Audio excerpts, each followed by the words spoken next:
You're standing in your living room right now, looking at that 5-year-old TV on the wall, and something's bothering you. Maybe it's the way everything looks a little washed out during the day. Maybe it's those annoying gray patches where black should be during your favorite thriller. Or maybe you just walked into a friend's house, saw their new TV, and thought, wait, when did television start looking like that? Here's what nobody tells you when you start researching. The TV industry has basically split into 3 warring factions, and each one is absolutely convinced they've cracked the code to perfect picture quality. Mini-LED champions are screaming about brightness levels that could literally tan your face. OLED devotees are having religious experiences over infinite contrast ratios. And QLED supporters are waving quantum dot technology around like it's some kind of magic wand. But here's the thing that's going to save you thousands of dollars and weeks of research. One of these technologies is about to completely dominate, and it's probably not the one you think. I spent the last 6 months testing these panel types in real homes, not showroom floors, and what I discovered is going to shock you. Because the winner isn't about specs or marketing buzzwords. It's about what actually happens when you're watching the game at 2 p.m., with sunlight blasting through your windows, or settling in for movie night with all the lights off, or gaming at midnight when every shadow and highlight actually matters. Let me take you back to where this all started for me. My neighbor Rick, retired accountant, loves his westerns. He upgraded to what the salesman called a premium QLED last year. Paid almost $2,000. 3 months later, he's in my driveway asking if I can help him figure out why Clint Eastwood looks orange. Not suntanned, straight up traffic cone orange.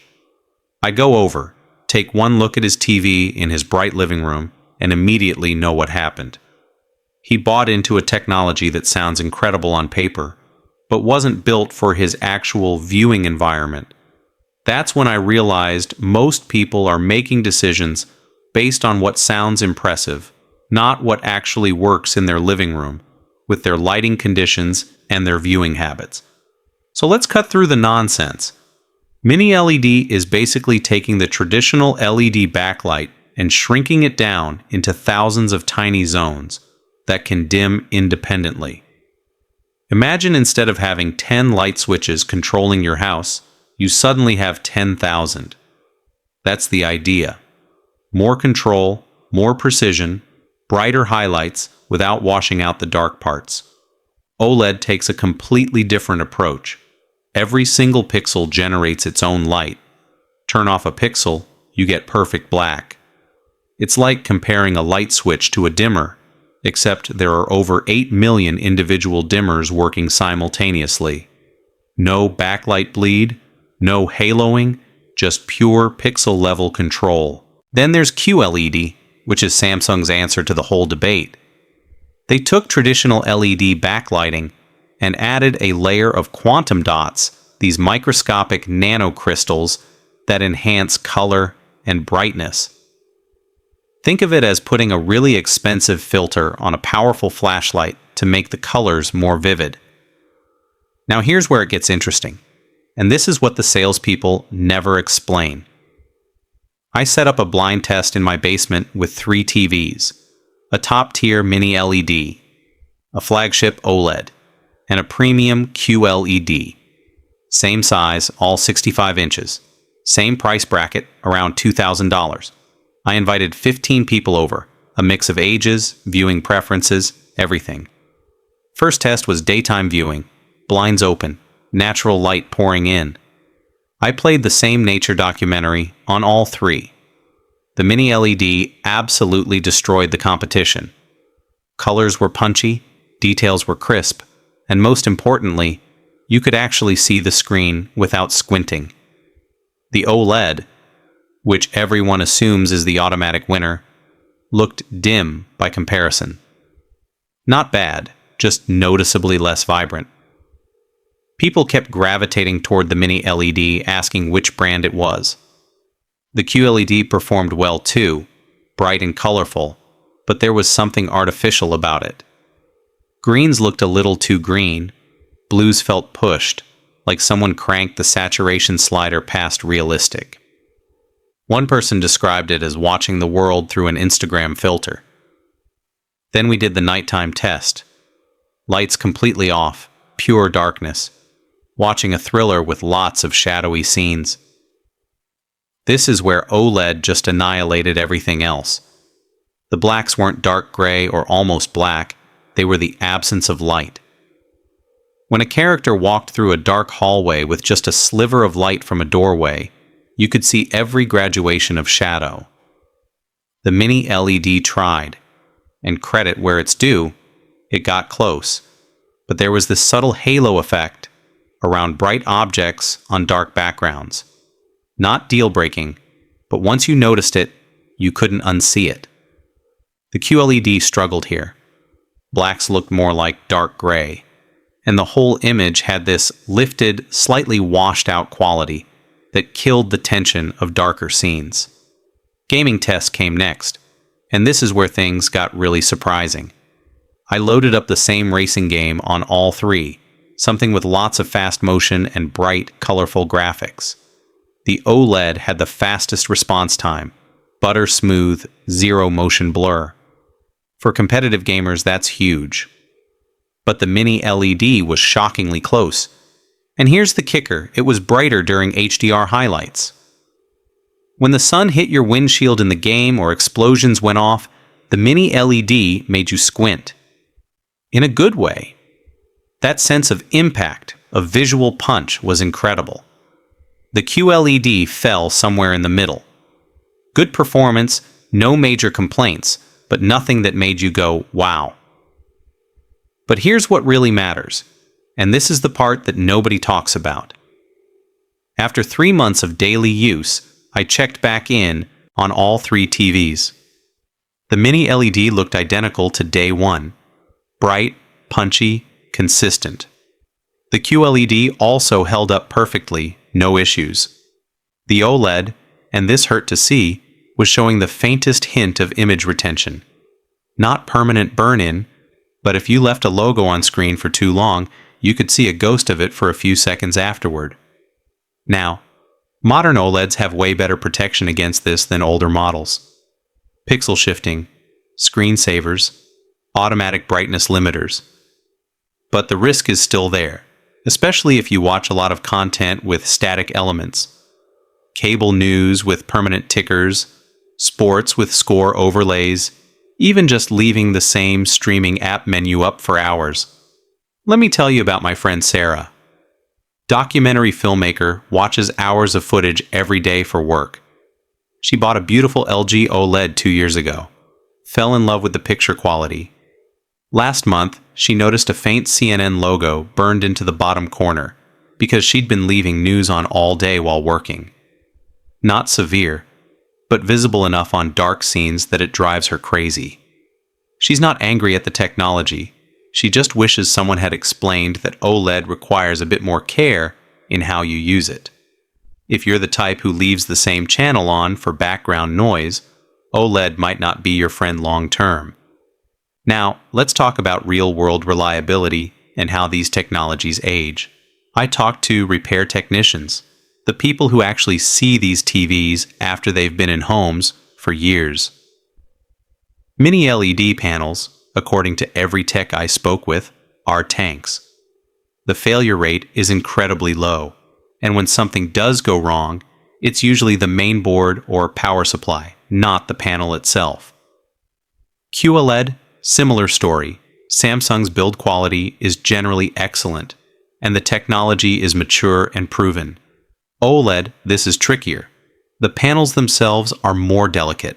They can suffer from uneven wear where brighter areas of the screen age faster than darker ones. It's not common, but it happens often enough that it's worth considering. Here's the truth that's going to make some people angry. For most people, in most rooms, with most viewing habits, Mini-LED is the smart choice right now in 2025. Not because it's perfect, but because it hits the sweet spot of incredible brightness excellent contrast, zero burn-in risk, and a price that doesn't require a second mortgage.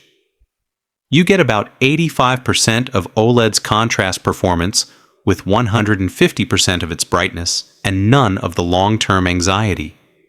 But, and this is important, if you're a cinephile who watches mostly movies in a dedicated dark room, OLED is still magic. That perfect black level creates a viewing experience that's closer to a commercial cinema than anything else you can buy. Colors are more natural, motion is smoother, and when you're watching a masterpiece film the way the director intended, that extra 15% of contrast quality actually matters. The QLED occupies this weird middle ground. It's bright like Mini-LED, but without the precision local dimming. It's colorful, but sometimes artificially so. It's reliable and well built, but it doesn't have that special something that makes you want to rewatch your favorite movies just to experience them again. For most buyers, QLED makes sense if you're deeply embedded in Samsung's ecosystem, or if you found a killer deal that undercuts Mini-LED pricing. Otherwise, you're paying for quantum dots that aren't quite delivering the transformative difference they promise. Let me give you the real-world breakdown. If your living room has lots of windows and you watch TV during the day, Mini-LED wins by a landslide. If you're a gamer who plays in a dark room and wants the absolute fastest response times with perfect blacks, OLED is your answer. Just be mindful of those static shoot elements. If you want something that'll look great, last forever, and not require you to think about burn-in protection, Mini-LED again. If budget is tight and you find a good QLED sale, it'll serve you well. Just know you're not getting the cutting edge of either brightness or contrast. Here's something most reviews won't tell you. I actually prefer watching regular cable and streaming shows on Mini-LED over OLED. The extra brightness makes everything feel more immediate and engaging, even if the blacks aren't technically perfect. But put on a dark, moody film, something shot with intention and artistic shadow work, and I'll reach for OLED every single time. It's not that one is better, they're optimized for different experiences. The biggest surprise in my testing was how little the average person cared about perfect blacks once the Mini-LED got bright enough. I had people comparing them side by side, and most picked the Mini-LED as looking better, even though the OLED had superior contrast on paper. Why? Because our eyes are drawn to brightness and pop. A vivid, bright image tricks our brain into thinking it's higher quality, even when the technical measurements say otherwise.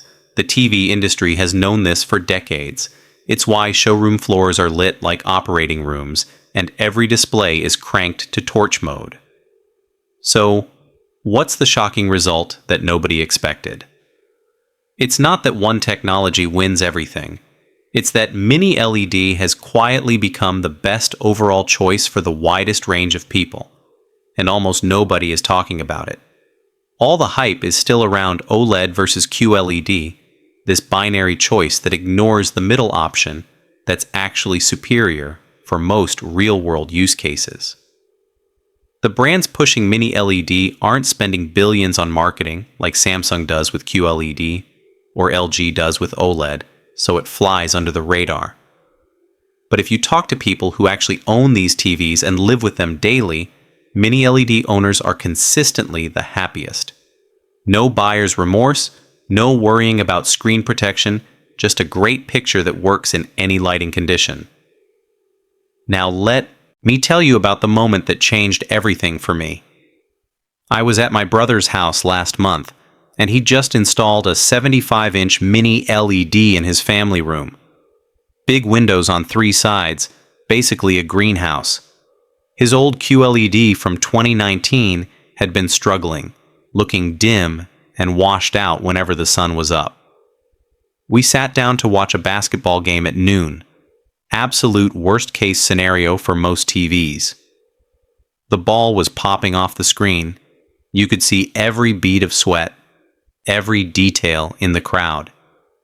His wife walked in from the kitchen and actually stopped mid-sentence to stare at the screen. That's when I knew something had shifted in the market. Here's what the salespeople won't tell you because it kills their commission on more expensive models. The gap between Mini-LED and OLED has shrunk so much in the last 2 years that unless you're watching in a completely dark room, most people genuinely can't tell the difference. I've done this test a dozen times now. People pick the brighter screen almost every single time, even when the OLED technically has better contrast. Your brain wants brightness and vibrancy. It's hardwired. A slightly less perfect black level doesn't register when the overall image is more impactful. But let's talk about the elephant in the room that makes people nervous about Mini-LED. Early models from 2020 and 2021 had this issue called blooming, where bright objects on dark backgrounds would create a halo effect. Stars in a space movie would have this weird glow around them. Text on black screens looked fuzzy. I get why people were skeptical.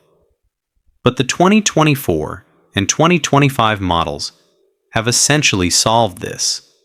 The dimming zones are so small and so numerous now that blooming is barely noticeable, unless you're specifically looking for it in the worst-case test patterns.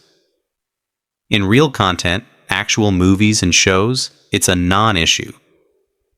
I had a film director friend come over to check out my Mini-LED test unit. He shoots everything with this obsessive attention to shadow detail and gradation. I was nervous he'd tear it apart for not having OLED's perfect blacks. We watched one of his own films, a noir-style thriller he shot last year. After 20 minutes, he turned to me and said something I'll never forget. He said he'd been watching the wrong technology. All his reference monitors were OLED, but he realized most people watching his films at home weren't seeing them on OLED panels.